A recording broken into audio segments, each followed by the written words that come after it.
నమస్తే, నేను జ్యోత్స్న. సార్వత్రిక పోరు కోసం జన సైనికులు రెడీ అయ్యారు. జనసేన ఆవిర్భావ దినోత్సవం రోజైన ఇవాళే పవన్ కళ్యాణ్ అభ్యర్థుల పేర్లను ప్రకటిస్తారు.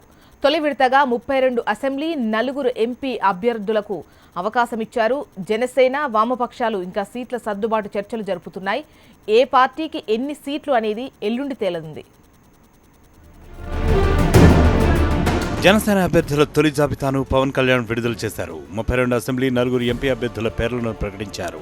అమలాపురం లోక్సభ అభ్యర్థిగా డిఎంఆర్ శేఖర్, రాజమండ్రి నుంచి ఆకుల సత్యనారాయణ, విశాఖ ఎంపీ స్థానానికి గేదెల సీనుబాబు, అనకాపల్లి నుంచి చింతల పార్థసారథి పేర్లు జాబితాలో ఉన్నాయి.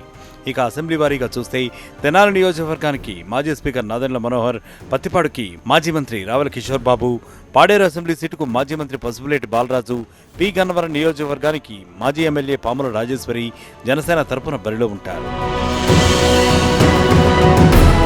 రాజమండ్రి రూరల్ స్థానానికి కందుల దుర్గేష్, గుంటూరు పశ్చిమ Thota Chandrasekhar, Yalamanchili Sundarapu Vijayakumar, Payakaraopeta Nakka Rajababu, Paderu Pasupuleti Balaraju, Rajam doctor Mutcha Srinivasarao, Srikakulam Korada Sarveswararao, Palasa Kotha Purnachandrarao, Etcherla Pedana Venkata Janardhan, Nellimarla Lokam Nagamadhav, Tuni Raja Ashok Babu, Razole Rapaka Varaprasad, Kakinada city Mutha Sasidhar, Anaparthi Relangi Nageswararao, Mummidivaram Pithani Balakrishna, Mandapeta Vegulla Leelakrishna, Tadepalligudem Bolisetti Srinivas, Unguturu Naudu Venkataramana, Eluru Reddy Appalanaidu, Vemuru doctor A Bharatbhushan, Narasaraopet Syed Jilani, Kavali Pasupuleti Sudhakar, Nellore rural Chennareddy Manukranth Reddy, Adoni Mallikarjunarao, Dharmavaram Masudan Reddy, Rajampet Pathipati Kusumakumari, railway Koduru doctor Bonasi Venkata Subbaiah, Punganur Bode Ramachandra Yadav, Machilipatnam Bandi Ramakrishna పేర్లను పవన్ కళ్యాణ్ ప్రకటించారు.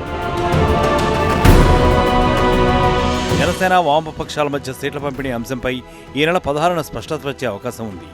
ఎల్లుండి పవన్ కళ్యాణ్తో వామపక్షాల నేతలు భేటీ అయి సీట్ల సర్దుబాటు గురించి చర్చించి ఎవరెక్కడ పోటీ చేయాలో నిర్ణయిస్తారు.